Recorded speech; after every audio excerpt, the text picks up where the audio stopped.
اور بعض روایات کے مطابق اس آسمان پر حضرت ملک الموت علیہ السلام بھی موجود ہیں۔ اس کے بعد حضور اکرم صلی اللہ علیہ وسلم نے آگے کا سفر شروع کیا اور آپ صلی اللہ علیہ وسلم چوتھے آسمان پر پہنچے۔ اس چوتھے آسمان کا نام مایون یا معونہ ہے۔ بعض روایات کے مطابق یہ پیتل اور بعض روایات کے مطابق یہ سفید موتی سے بنا ہے۔ اس آسمان کے فرشتے اللہ تبارک تعالیٰ کے حضور ہر وقت سجدے میں پڑے ہوئے ہیں اور اللہ تبارک تعالیٰ کی حمد و ثنا بیان کر رہے ہیں۔ اور معراج کی رات اس آسمان پر حضور اکرم صلی اللہ علیہ وسلم کی ملاقات حضرت ادریس علیہ السلام سے ہوئی۔ اس کے بعد حضور اکرم صلی اللہ علیہ وسلم نے آگے کا سفر شروع کیا اور آپ 5ویں آسمان پر پہنچے۔ بعض روایات کے مطابق یہ ریکا یا رب ہے۔ یہ آسمان بعض روایات کے مطابق سونے اور بعض روایات کے مطابق چاندی سے بنا ہے۔ اس آسمان کے فرشتے اللہ تبارک تعالیٰ کے حضور ہر وقت اس کے خوف سے رو رہے ہیں، اور اس آسمان پر حضور اکرم صلی اللہ علیہ وسلم کی ملاقات حضرت ہارون علیہ السلام سے ہوئی۔ اور بعض روایات میں آتا ہے کہ اسی آسمان پر جہنم کے دروغہ مالک بھی یہیں آباد ہیں۔ اس کے بعد حضور اکرم صلی اللہ علیہ وسلم نے آگے کا سفر شروع کیا اور آپ 6 آسمان پر پہنچے، جہاں پر آپ کی ملاقات حضرت موسیٰ علیہ السلام سے ہوئی۔ اس آسمان کا نام بعض روایات کے مطابق تکنا اور بعض روایات کے مطابق دفت ہے، اور یہ آسمان سونے اور سرخ رنگ کے پتھروں سے بنا ہے، اور بعض روایات کے مطابق زرد رنگ کے یاقوت سے بنا ہے۔ اور اس آسمان کے فرشتے ہر وقت اللہ تبارک تعالیٰ کی حمد و ثنا اور تسبیح بیان کرتے ہیں، اور اسی آسمان سے سدرۃ المنتہا درخت کی جڑیں شروع ہوتی ہیں، اور سدرۃ المنتہا درخت کے شاخیں 7ویں آسمان تک جاتی ہیں۔ پیارے دوستو، سدرۃ المنتہا یہ ایک بیری کا درخت ہے جس کے پھل مٹکوں کی طرح ہیں، اور اس کے ہر ایک پتے پر دنیا میں آنے والے ہر ایک انسان اور جاندار کا نام تحریر ہے۔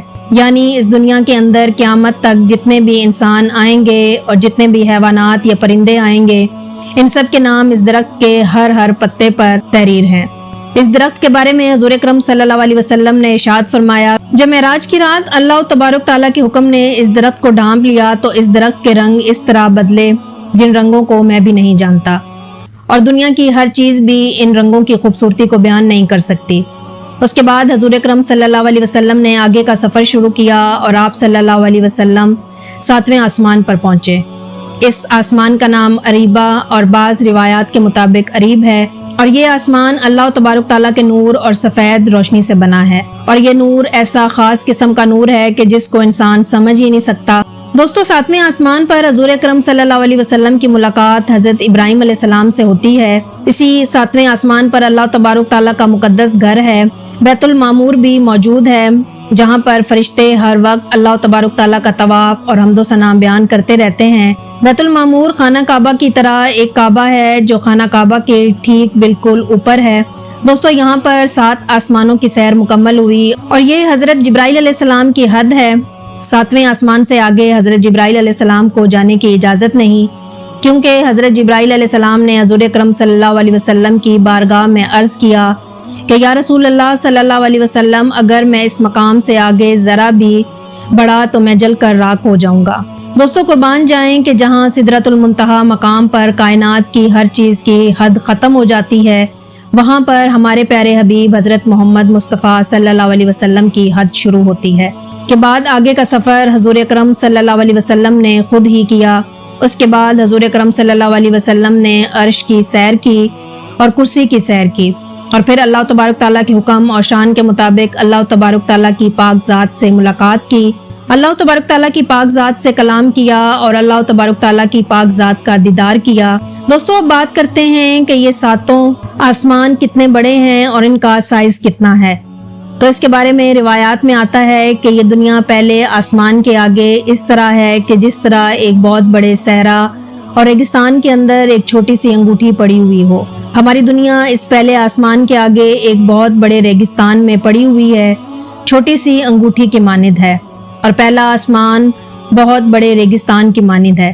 اسی طرح پہلا آسمان دوسرے آسمان کے آگے ایک چھوٹی سی انگوٹھی کی مانند ہے، اور دوسرا آسمان ریگستان کی مانند ہے۔ پھر اسی طرح ہر ایک آسمان دوسرے آسمان سے اسی طرح بڑا ہے۔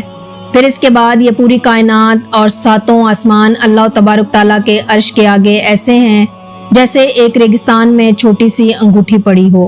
اور پھر اللہ تبارک تعالیٰ کا عرش اور یہ ساتوں آسمان اور یہ کل کائنات اللہ تبارک تعالیٰ کی کرسی کے آگے اس طرح ہیں جیسے ایک ریگستان کے اندر چھوٹی سی انگوٹھی پڑی ہو۔ پیارے دوستو، اللہ تبارک تعالیٰ کا عرش اور اللہ تبارک تعالیٰ کے عرش کے بعد اللہ تبارک تعالیٰ کی کرسی اس کائنات کی تمام تر مخلوقات میں سب سے بڑی مخلوق ہے، اور اللہ تبارک تعالیٰ کا عرش اور کرسی کتنے بڑے ہیں اس کے بارے میں صرف اللہ تبارک تعالیٰ کی ذات ہی بہتر جانتی ہے۔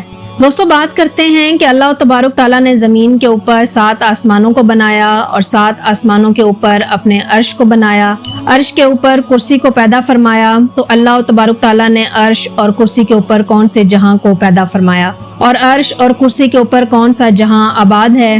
تو اس کے بارے میں روایات میں آتا ہے کہ اللہ تبارک تعالیٰ کے عرش اور کرسی کے اوپر ایک نور کا صحرا ہے جہاں ہر طرف نور ہی نور ہے، اور یہ نور کا صحرا کتنا بڑا ہے اس کے بارے میں صرف اللہ تبارک تعالیٰ کی ذات ہی بہتر جانتی ہے۔